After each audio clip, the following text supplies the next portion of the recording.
அறிவோம் ஆரோக்கியம் நேயர்கள் அனைவருக்கும் அன்பான வணக்கங்கள். நான் ஸ்ரீவர்மா மருத்துவமனையின் மகளிர் சிறப்பு மருத்துவர் ஜெயரூபா. இந்த நாள் இனிய நாளாக அமைய என்னுடைய மனமார்ந்த வாழ்த்துக்களும் பிரார்த்தனைகளும்.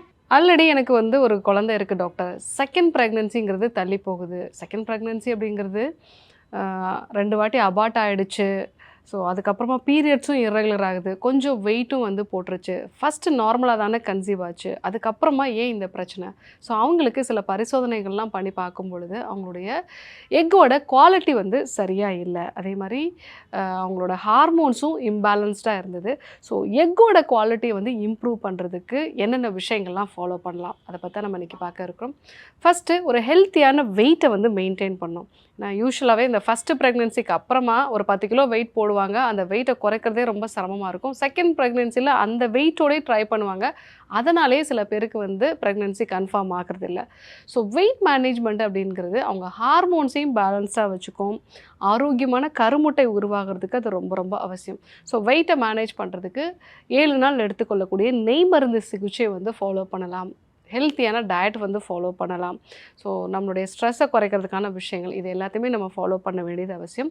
உணவு முறை மாற்றங்கள், வாழ்வியல் முறை மாற்றங்கள், ஸ்ட்ரெஸ் மேனேஜ்மெண்ட்டோட இந்த நெய் மருந்து சிகிச்சையும் எடுத்துக்கும் போது வெயிட்டை அழகாக மேனேஜ் பண்ணிக்கலாம். 2வது, ஆன்டி ஆக்சிடென்ட்ஸ் அதிகமாக இருக்கக்கூடிய ஃபுட் கண்டிப்பாக எடுத்துக்கணும்.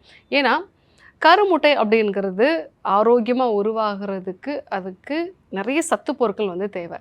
அது மட்டும் இல்லாமல் அன்றாடம் நம்மளுடைய உடம்புல கழிவுகள் தேங்க ஆரம்பித்து அது டாக்ஸின்ஸாக உருவாகும். அதை தான் ஆக்சிடேட்டிவ் ஸ்ட்ரெஸ் அப்படின்னு நம்ம சொல்லுவோம். இந்த ஆக்சிடேட்டிவ் ஸ்ட்ரெஸ் அப்படிங்கிறது கருமுட்டையை சேதமடைய செஞ்சிடும். ஆரோக்கியமான கருமுட்டை உருவாகாது. ஸோ அப்போது ஆன்டி ஆக்சிடென்ட்ஸ் அதிகமாக இருக்கக்கூடிய வைட்டமின் சி இருக்கிற மாதிரியான உணவுப் பொருட்கள், நெல்லிக்காய், எலுமிச்சை, ஆரஞ்சு, திராட்சை, இந்த மாதிரியான உணவுப் பொருட்கள், வைட்டமின் இ சத்து அதிகமாக இருக்கக்கூடிய நட்ஸ் வகைகள் நம்ம நிறைய எடுத்துக்கலாம். ஸோ அடுத்ததாக பார்த்திங்கன்னா இந்த கோஎன்சைம் Q10 அப்படின்னு சொல்லுவாங்க. ஸோ இந்த ஒரு சத்தும் நிறைய பெண்களுக்கு குறைபாடு இருக்குது. ஸோ அந்த குறைபாடு இருக்கக்கூடிய பெண்களுக்கு தான் ஏஎம்ஹெச்சோட அளவு குறையுது. ஆரோக்கியமான கருமுட்டையும் உருவாகிறது இல்லை. ஸோ அடிக்கடி அபார்ஷன் ஆகக்கூடிய பெண்களுக்கு இந்த சத்து குறைபாடும் இருக்குது அப்படிங்கிறத சொல்லியிருக்காங்க. ஸோ அந்த சத்துக்கள் அதிகமாக இருக்கக்கூடிய உணவுப் பொருட்களையும் தேவைப்பட்டால் சில சப்ளிமெண்ட்ஸும் நம்ம எடுத்துக்கலாம். அதே மாதிரி ஃபோலிக் ஆசிட் அதிகமாக இருக்கக்கூடிய உணவுப் பொருட்கள் எடுத்துக்கணும். பச்சை கீரை, காய்கறிகள் நம்ம எடுத்துக்கிறது நல்லது. ஜிங்க் சத்து, செலீனியம் சத்து, ஒமேகா 3 ஃபேட்டி ஆசிட்ஸ் அதிகமாக இருக்கக்கூடிய உணவுப் பொருட்கள். ஸோ இந்த மாதிரி நட்ஸ் வகைகள், கீரை, காய்கறிகள், பழங்கள் இதெல்லாம் நம்ம அன்றாட உணவில் எடுத்துகிட்டு ஸோ நிறைய கார்போஹைட்ரேட் இருக்கக்கூடிய அரிசி சம்பந்தமான உணவுகளை குறைக்கிறது நல்லது. இப்படி நம்ம ஃபாலோ பண்ணோம் அப்படின்னா ஆரோக்கியமான கருமுட்டை உருவாகும். 3வது, ஸ்ட்ரெஸ் மேனேஜ்மெண்ட். இதுதான் ரொம்ப முக்கியமான ஒரு விஷயம். ஏன்னா எல்லாருக்குமே ஒரு திருமணம், ஒரு குழந்தை இருக்குது அப்படின்னாலே அடுத்து ஸ்ட்ரெஸ்ஸு தான் ரொம்ப அதிகமாக இருக்கும். சரியான இரவு தூக்கம் இருக்காது. அப்போ அந்த ஸ்ட்ரெஸ் அதிகமாகும் போது எல்லாமே கார்டிசால் லெவல் அதிகமாகுது. இது உங்களுடைய கருமுட்டையோட டிஎன்ஏவே டேமேஜ் பண்ணுது. ஸோ அப்போது ஸ்ட்ரெஸ்ஸை மேனேஜ் பண்ணுறதுக்கு யோகா பயிற்சிகள், மெடிடேஷன், இல்லை நம்ம அமுக்ரா எடுத்துக்கலாம். ஜாதிக்காய் சேர்ந்த பால் எடுத்துக்கலாம். துளசி சேர்ந்த டீ எடுத்துக்கலாம். இதெல்லாம் ஸ்ட்ரெஸ்ஸை மேனேஜ் பண்ணுறதுக்கு நம்ம யூஸ் பண்ணலாம். ஸோ நமக்கு பிடிச்ச வேலைகளை ரெகுலராக டெய்லி ஒரு அரை மணி நேரம் நம்ம பண்ணுறது. ஸோ அது நமக்கு ஸ்ட்ரெஸ்ஸை குறைக்கிறதுக்கு ரொம்ப யூஸ்ஃபுல்லாக இருக்கும். நல்ல ஒரு மியூசிக் கேட்குறது, நடைப்பயிற்சி மேற்கொள்கிறது, சன்லைட் எக்ஸ்போஷரில் இருக்கிறது, இதெல்லாமே உங்கள் ஸ்ட்ரெஸ்ஸை மேனேஜ் பண்ணுறதுக்கு ரொம்ப ரொம்ப அவசியமான ஒன்று. 4வதாக, நல்ல இரவு தூக்கம் இருக்கணும். தூக்கம் அப்படிங்கிறது ரெஸ்ட் மட்டும் கிடையாது. நம்ம உடம்புல தேவையில்லாத கழிவுகள் எல்லாம் வெளியாகி உடம்புக்கு தேவையான நல்ல ஹார்மோன்ஸும் கிடைக்கிறது இந்த நைட் நேரத்தில் தான். நைட்டில் குறைஞ்சது 6லேருந்து 8 மணி நேரம் இரவு தூக்கம்ங்கிறது அவசியம். அதுவும் எந்த டைமில் நீங்கள் தூங்குறீங்க அப்படிங்கிறதும் அவசியம். நைட்டு 12 மணிக்கு நான் தூங்கிட்டு காலையில் 8 மணிக்கு எழுந்திருக்கிறேன், 2 மணிக்கு தூங்கிட்டு 10 மணிக்கு எழுந்திருக்கிறேன் அப்படிங்கிறது 8 மணி நேர கணக்கு கிடையாது. நைட்டில் ஒரு 10 மணிக்கு மேலே தான் நமக்கு மெலட்டோனின் கொஞ்சம் கொஞ்சமாக சுரக்க ஆரம்பிக்கும். நைட்டில் 2 மணிக்கு தான் அது பீக்குக்கு போகும். திருப்பி மார்னிங் டைமில் பார்த்திங்கன்னா கார்டிசால் லெவல்ஸ் அதிகமாக ஆரம்பிச்சிடும். ஸோ அப்போ மெலட்டோனினோட அளவு குறையும். ஸோ நைட்டு 10 மணிலேருந்து காலையில் 4 மணி 5 மணி வரைக்கும் இருக்கக்கூடிய தூக்கம் தான் ஆரோக்கியமான ஒரு தூக்கம்.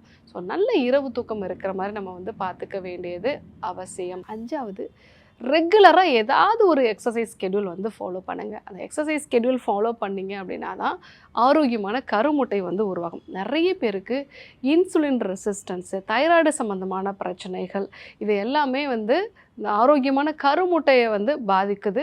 ஸோ அப்போது நீங்கள் நடைப்பயிற்சி மேற்கொள்கிறதோ இல்லை யோக பயிற்சிகளை வந்து ஃபாலோ பண்ணுறது இது எல்லாமே உங்களோட பாடியில் இன்சுலினோட ரெசிஸ்டன்ஸை வந்து கம்மி பண்ணுது, தைராய்டோட செயல்திறனை வந்து அதிகப்படுத்துது, கல்லீரலில் உண்டாகக்கூடிய பாதிப்புகளை வந்து குறைக்குது. ஸோ ரெகுலராக ஏதாவது ஒரு எக்ஸசைஸ் ஸ்கெடியூல் வந்து ஃபாலோ பண்ணுங்கள். 45 மினிட்ஸ் வாக்கிங், ஒரு 21 முறை சூரிய நமஸ்கார பயிற்சிகள், இது கூட சுவாச பயிற்சிகள், இந்த விஷயத்தை நீங்கள் ஃபாலோ பண்ணினாலே போதும். ஸோ உங்களுடைய கருமுட்டை வந்து ஆரோக்கியமாக இருக்கும். இந்த 5 விஷயங்களோட ஸ்ரீகேர் வகையான மருந்துகள், ஸ்ரீகேர் கேப்சூல்ஸு, ஸ்ரீகேர் கிருத்தம், டீடாக்ஸ் வந்து ஃபாலோ பண்ணுறது, இதெல்லாம் நம்ம ஃபாலோ பண்ணோம் அப்படின்னா ஆரோக்கியமான கருமுட்டை வந்து உருவாகும்.